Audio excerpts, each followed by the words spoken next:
Hey guys, BionicleSaurus here, how you all doing? And in this video, we are going to be reviewing the Safari Limited Edmontosaurus regalis. Starting straight in with overall appearance, the first thing that really jumps out at me about this figure, and the thing that the few people who have actually reviewed it always mention, is the pose, and I think it's fairly obvious why. The pose, especially for a hadrosaur figure, which oftentimes companies will appear to kind of neglect their hadrosaur figures. I mean, just look at the Papoparasaurolophus, good lord.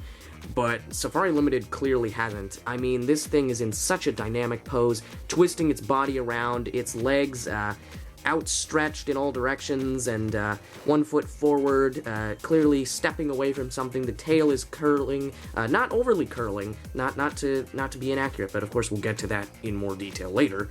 But yeah, overall this thing just, the pose is so dynamic and so active, and it's wonderful to see this figure really breaking from the mold of hadrosaurs usually being depicted as rather boring.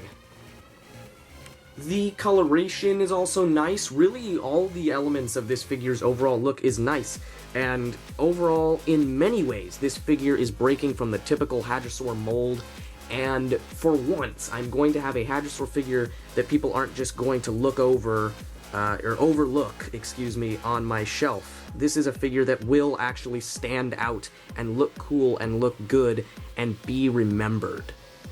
So, for overall appearance, I give this figure an A+. The posing is fantastic, the coloration is eye-catching, everything about this figure's overall look is great. Getting on with the review, let's talk about detail.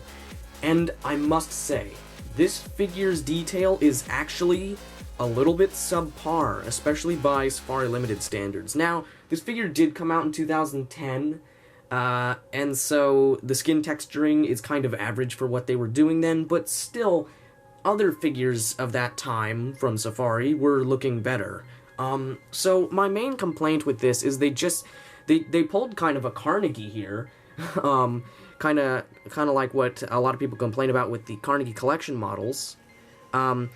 Instead of giving it scales, they just gave it a bunch of wrinkles and lines, which is, in my opinion, a bit of a cop-out for a small figure. It's like, oh, we have a figure, it's only like 7 inches long, let's just cover it in wrinkles because doing individual scales would be hard. And yes, it would be, but now looking at figures looking at figures like the new Safari Limited Sauropelta, oh my god, they are so well detailed, and this figure just comes across as a little bit below that level. The detail and application of the paint, at least, is pretty good, although this is one odd thing I found. The top beak, as you can see, is clearly painted black, whereas the bottom beak, or the bottom, the lower jaw, the beak on the lower jaw is just left yellow, like the rest of the bottom of the head, and that's just weird. So, for detail, I'm only going to give this figure a B.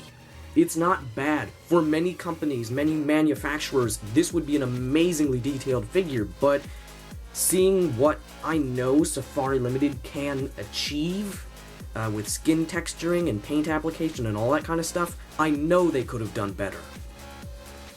Now on to accuracy, and this figure is pretty scientifically accurate. It doesn't get a whole lot wrong.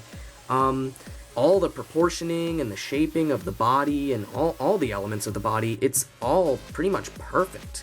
The size of the feet and the hands, the length of the tail. The limbs could stand to be a little bit thicker, I think. They're a bit skinny. And also the head shows some minor shrink wrapping. The only real issue is they got the hands wrong, or the front feet. As you can see, they have reconstructed the front feet with individual toes, all with individual hooves or claws on them. You can especially see it on this side that they are supposed to be individual splayed toes.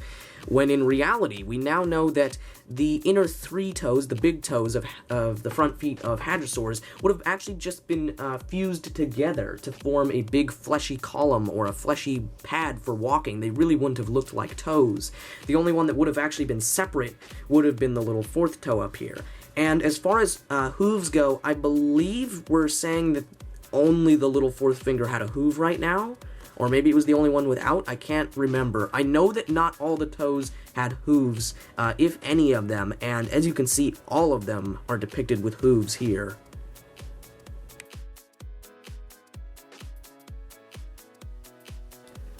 So, for accuracy, I'm going to give this figure an A. Besides the front feet and the possibility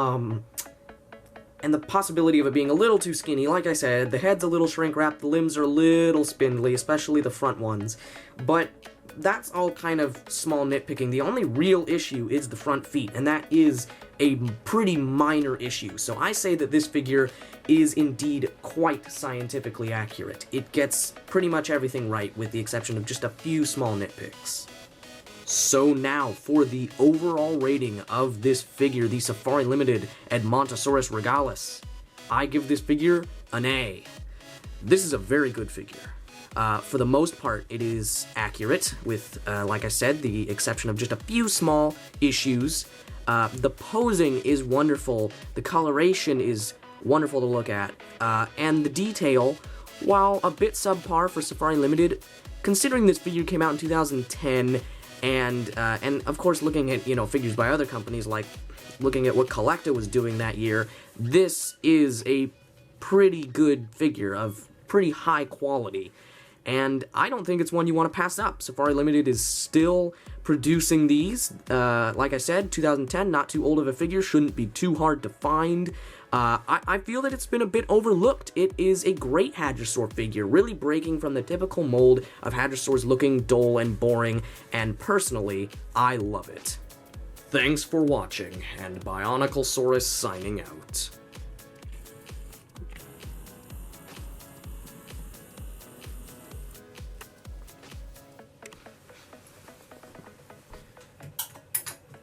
And it's time to get you back on the shelf, buddy.